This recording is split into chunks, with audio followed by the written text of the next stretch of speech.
Now I've been cutting this hedge at Silver Bay Caravan Park and Golf Course. And it's a lovely hedge to cut, a wee bit awkward, it's that tall. And would you believe it, that in all the years I've been cutting hedges on this golf course here, I have never played golf in my life anywhere. Now, at the bottom of McKee Clock in Bangor, there used to be a wee pitch and putt thing. I did play there as a child once, but that's the last time I was on a golf course other than working like this. But as the old boys say, you can learn something new every day. In fact, today I learned what it meant when you hear someone shout, "For..."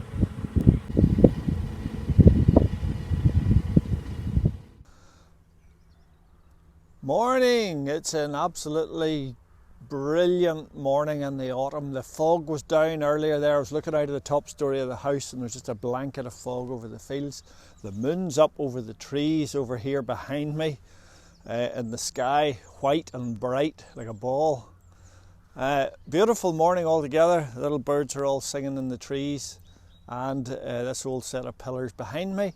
The field out behind's got slurry put on it there. The slurry band's coming in soon, so that has to be on by the end of the month. And what else is happening? Yeah, I'm going down the field now to put some rattle marker on the ram. This is my little tub of rattle marker crayon for you put on the ram. And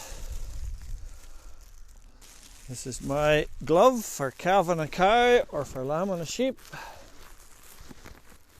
This is just to keep my hands clean and my clothes clean. That marker's hard to get off. So we just take a little handful out of the tub.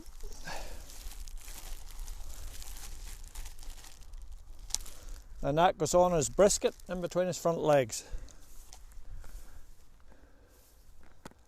Hey, where's that new man at? Where is he? Now, this is a new ram we've got, and he's haven't got a name for him yet. I got him from Frank Morrison at Crossgar. I had another ram called Frankie which I got off him, so this might be Frankie the second. Or if you have a better name than that, post it down below in the comments. Come on boy, hurry up, come on.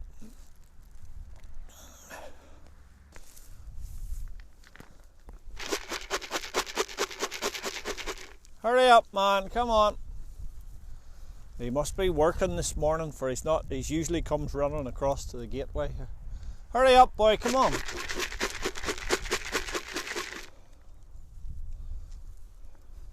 Now the thing is, everybody would knock you down here to get meals, but he's up here at the gate now. So excuse me folks, here he is. Where's that man at? Good man. So that's me just slipping the stuff on him.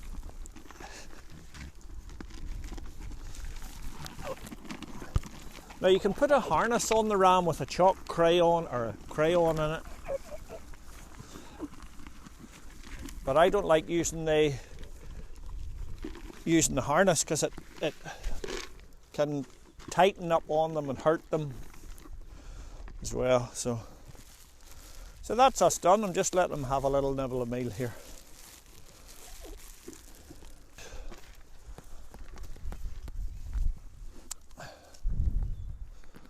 So that's us. Just take the glove off.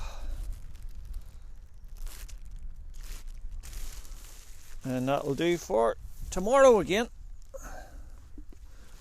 That's us. Now I'm working down Portaferry direction again.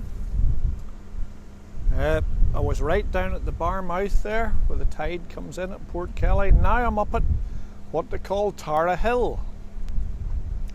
And there's a little phone box down there. There's 2 shilly phone box. One of the very few still about. There's the little phone box there over among the bushes.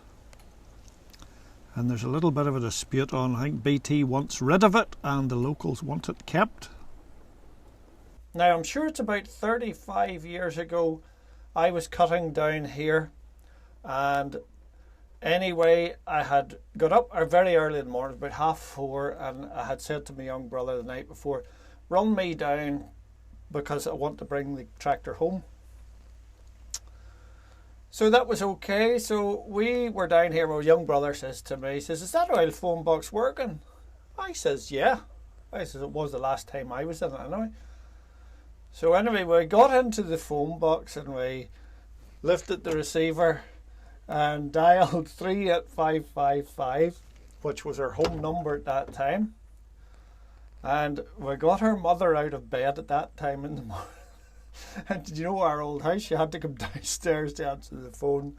So when my mum lifted the phone and says, hello, we went, no, no, no, no.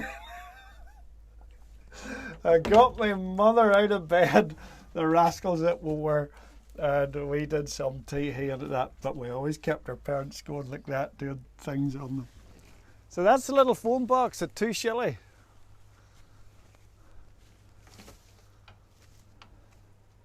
The TARDIS. Anyway, that'll do us for farming today. We'll head over to our main story now. Let's go.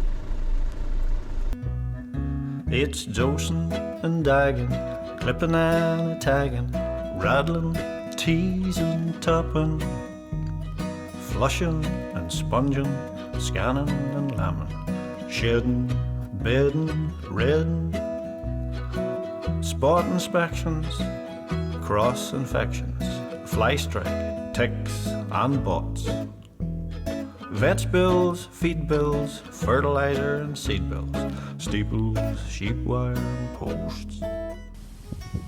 Hello folks, today's story is going to be something rather different than we normally do.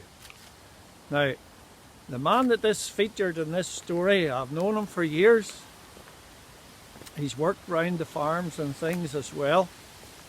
But his true calling was that to be a stone carver.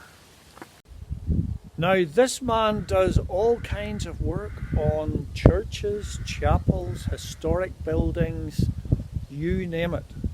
Some very fancy skilled work. So we're going down to his workshop now, and it's in Kirkcubbin. So the man's name is Gabriel Gilmore.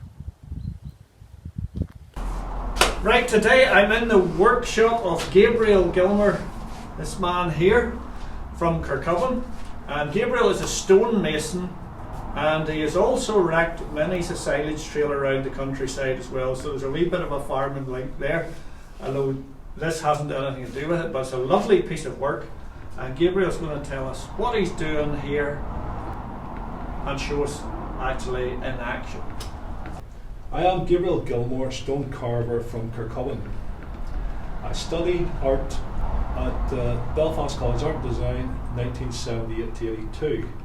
I then went to London to work, and I got a job as a stone carver in Stephen Lonsdale's. And I worked there for approximately 15 years on and off, making very ornate, expensive bricks. And I have carried on doing that ever since. And I intend to carry on doing that for another 2.5 years to retire. This job we have at the moment here is for a local church. It's a part of a memorial plaque. It's a replacement section, and it will be fitted within the next 2 to 3 weeks. It will take another 3 days to finish it, and the workshop here then we'll take it to site and we'll take the old one out and put the new one in. And hopefully it fits. So we're obviously sandstone? It's a colour match, yes. It's a colour match we go for here. The original job was scrap of stone, but it's no longer available. So basically, customers prefer a colour match now to a stone match. So basically, this here's a good colour match. So is that a composite stone? Is that No. That's real stone. That's real stone. So it comes to me like a big flag, big slab of stone. I then mark it all. There's the tracings I used were lifted off the building. Yeah. Right, so basically this is what you get. You then bring it to the workshop, make it all nice, and all the bits that are missing you then have to make up. But we do have the original inscription, so we know exactly what goes where, and we know where it starts and stops. And basically the letters here are not cut in because they have to match existing letters, and hopefully they all join up together. And now I'm cutting in letters. They're not to the line because it's very brittle stone and it will chip on them. So now I'm cutting to the line, and the line is a finished line. So I try hard not to do any damage to it.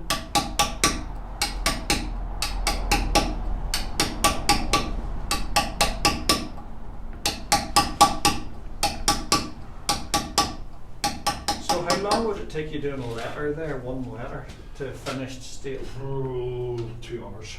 Right, so it's a very laborious job. Yeah, it takes quite a while to do it. So you start off with that chisel? Yeah, I finish with that chisel too. And you finish that Finish with that chisel too. But then when I come to corners, I use smaller chisels.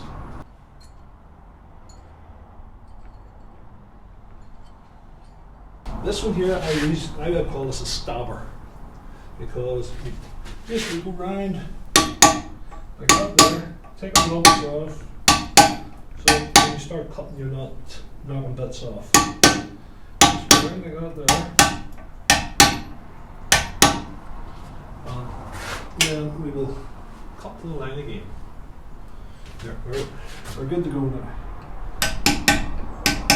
As you see, it doesn't chip in by that.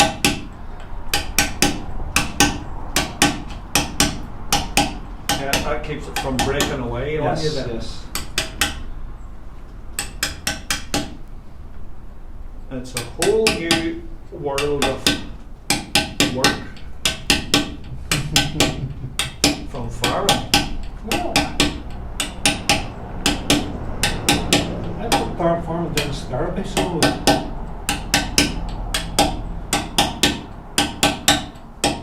there's nothing, the romance of the stone carver when you're up scaffolding and wrestling with something. There is no romance. There is no romance. And you're told it has to be done. Yeah. And they say how much, how long. They don't care if it's -10. You have to do it. But it's nice to get stuck in the workshop, so it is for quite a period of time.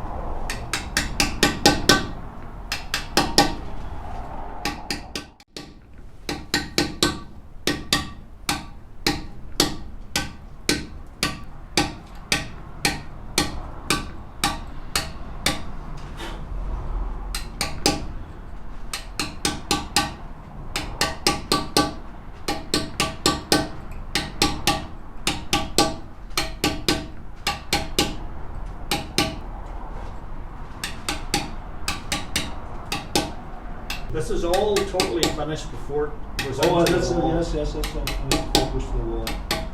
But would you often have to go up to repair something? Yes.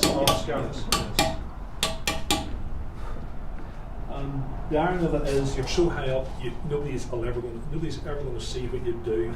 And basically, a lifetime ago, I was standing in a church, 100-something foot in there, fixing finials. And the contract, but sure, they'll be all right. They got this. Says no, they'll not have to done right. This is who's going to see them. I says God will see them.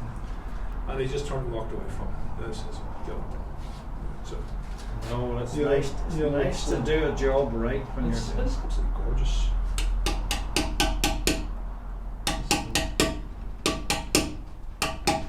It's also very privileged too. Just like farming out in the fields working. You're up the So it's a privilege to do it, of course it is. You're doing something that nobody else can. Yeah. People have said, well, you train somebody. I says, I've trained 2 apprentices in my time. And the real fun is they can't train anybody till I die. All right, that's the way it works. That was the arrangements they got trained under, so it was. And They're two very skilled men, yes they are. And they make a very nice living on it.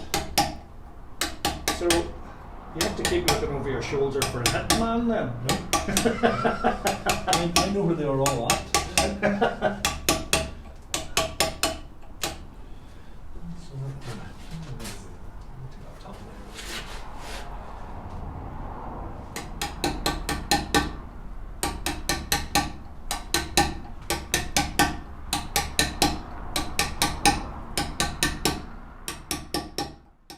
This plaque, to the best of my knowledge, is in Old English spelling, so it is. Because letters are back to front, and let me see if we can find an example. There's where, W-E-R-E, right? Now this resided, R-E-S-I, that's a D, E-D. A D looks like a C. Back to front. It's, well, basically, everybody I ask, they say it's Old English. But the spelling there, they're not sure of. This is a little bit heavier hammer, right? And the shaft is this long because it's in your hand and it's not going to hit anything because your hand's all over the place and you would end up breaking things with it. This is me then just putting square pick finish on the inside of the stone because that's what the original had.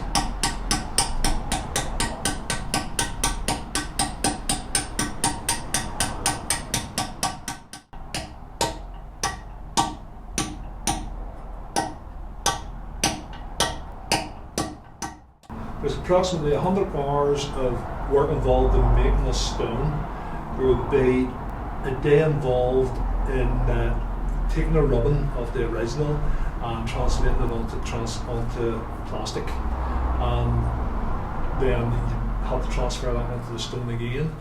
So basically the finished article takes a lot longer than, it takes a lot longer for to do the job than you think because you have 2.5 days of preparation to do before you start. So how long does it take you to fit it? 2 days. 2 days? This is the money box.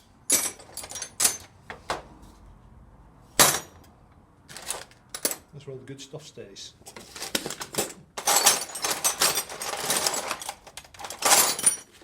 Right, that's part of a Corinthian capital of a building, and new caps had been made to replace them. This stone here is a replacement for one of these. A pointing machine used to get you within a millimetre of anything you want to make. It's just precision measuring, so it is.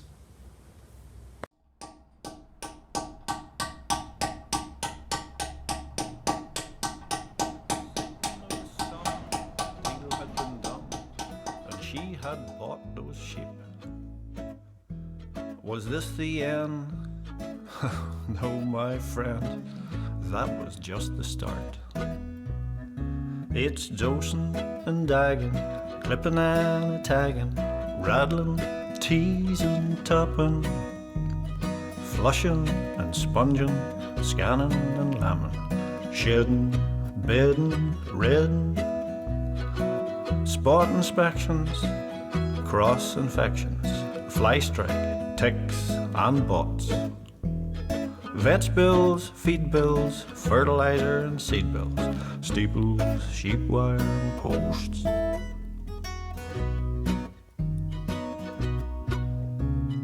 Lying in bed, my wife, she said, I'm gonna buy some.